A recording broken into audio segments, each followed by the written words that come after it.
जय हिंद दोस्तों, स्वागत है आप सभी का आपके अपने YouTube चैनल जैकपुर पे। तो बहुत जल्द आप लोगों का SA1 यानी कि अर्धवार्षिक परीक्षा होने वाली है। तो इसके लिए हम लोग आज ज्योग्राफी का सेट 1 लेकर आए हैं। वीडियो काफ़ी इंपॉर्टेंट होगा, शुरू से लेकर अंत तक बने रहना है। और साथ ही साथ यदि आपने अभी तक हमारे चैनल को सब्सक्राइब नहीं किया है तो सब्सक्राइब करके घंटी वाले आइकन को जरूर प्रेस कर लीजिएगा, ताकि आने वाली हर एक वीडियो का नोटिफिकेशन आपके मोबाइल पर आता रहे।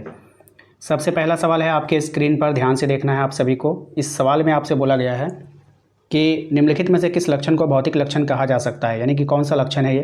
तो देखिए, यहाँ पे जो मैदान होता है ना, वो आपके भौतिक लक्षण में आता है, यानी कि फिजिकल में। ठीक है, ध्यान रखना है। निम्नलिखित में से किस विद्वान को भूगोल शब्द का प्रयोग किया था, यानी कि भूगोल शब्द का जो प्रयोग किस विद्वान ने किया था, ये आपको बतानी है। सही जवाब हो जाएगा आपका इरेटोस्थनीज, ऑप्शन नंबर सी हो जाएगा। क्वेश्चन नंबर 3 पे आते हैं। इसमें कह रहा है कि पृथ्वी के धरातल पर तत्वों एवं तथ्यों के मध्य कार्य कारण संबंध निम्नलिखित में से किससे जुड़ा हुआ है। तो ये जुड़ा हुआ है आपका क्यों से। ऑप्शन नंबर 20 का यहाँ पे करेक्ट आंसर होगा। क्वेश्चन नंबर आते हैं 4 पे। इसमें कह रहा है कि भूगोल का उद्देश्य धरातल की प्रादेशिक क्षेत्रीय भिन्नता का वर्णन करना एवं व्याख्या करना है। ये कथन किसका है। तो ये जो कथन है ये हॉटसॉन का कथन है। ऑप्शन नंबर ए इसका यहाँ पे करेक्ट आंसर होगा। क्वेश्चन नंबर आते हैं 5 पे। कह रहा है कि प्रादेशिक उपागम का प्रवर्तन निम्न में से किस भूगोलवेत्ता के द्वारा दिया गया था।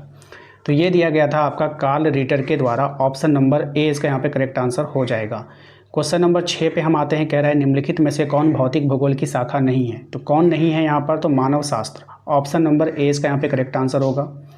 क्वेश्चन नंबर आते हैं 7 पे। कह रहा है कि भूगोल के अंतर्गत पृथ्वी तल की क्षेत्रीय भिन्नताओं को सर्वप्रथम किस विद्वान के द्वारा सम्मिलित किया गया। तो किसके द्वारा किया गया था, तो रिचर्ड हॉटसॉन के द्वारा। ठीक है, आइए अगले सवाल पे आते हैं। हमारा अगला सवाल है, निम्नलिखित में से कौन सा विषय कालिक संश्लेषण करता है। तो कौन सा विषय कालिक संश्लेषण करेगा, तो जो हमारा इतिहास होता है वो कालिक संश्लेषण करता है। क्वेश्चन नंबर 9 पे आते हैं। इसमें कह रहा है कि भूगोल शब्द किन दो शब्दों से मिलकर बना हुआ है। ये जो भूगोल शब्द है ये जियो प्लस ग्राफिस से मिलकर बना हुआ है। ऑप्शन नंबर 20 का करेक्ट आंसर होगा। क्रमबद्ध भूगोल का प्रवर्तन किसने किया था। तो क्रमबद्ध भूगोल का जो प्रवर्तन हमबोल्ट ने किया था। ऑप्शन नंबर ए इसका यहाँ पे करेक्ट आंसर हो जाएगा।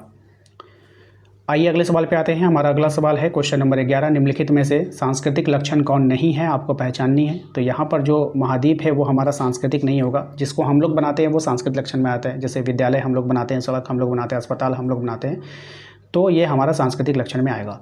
भूगोल का अर्थ क्या होता है आपको बतानी है। तो भूगोल का अर्थ होता है पृथ्वी का वर्णन करना। ऑप्शन नंबर सी हो जाएगा। क्वेश्चन नंबर आते हैं 13 में। देखिए, कह रहा है कि भूगोल पृथ्वी तल क्षेत्र विवरण विज्ञान है। ये कथन किससे संबंधित है। अब ये जो कथन है वो किससे संबंधित है, अल्फ्रेड हेटनर से संबंधित है। ऑप्शन नंबर ए हो जाएगा। क्वेश्चन नंबर आते हैं हम लोग 14 पे। कह रहा है कि अधिवास भूगोल एवं जनसंख्या भूगोल का संबंध किससे है। तो ये जो है आपका मानव भूगोल से है। ऑप्शन नंबर सी हो जाएगा। ठीक है, क्वेश्चन नंबर 15 है आपका कि भूगोल धरातल के विभिन्न भागों में कारणात्मक रूप से संबंधित तथ्यों की भिन्नता का अध्ययन करता है। ये कथन जो है वो किसका है आपको बतानी है। तो ये कथन अल्फ्रेड हेटनर का है। तो आज के लिए बस इतना ही रहने देंगे। आशा करते हैं कि आप लोगों को आज का ये वीडियो पसंद आएगा। वीडियो अच्छा लगा है तो लाइक करके चैनल को सब्सक्राइब कर लेना है। Thank you.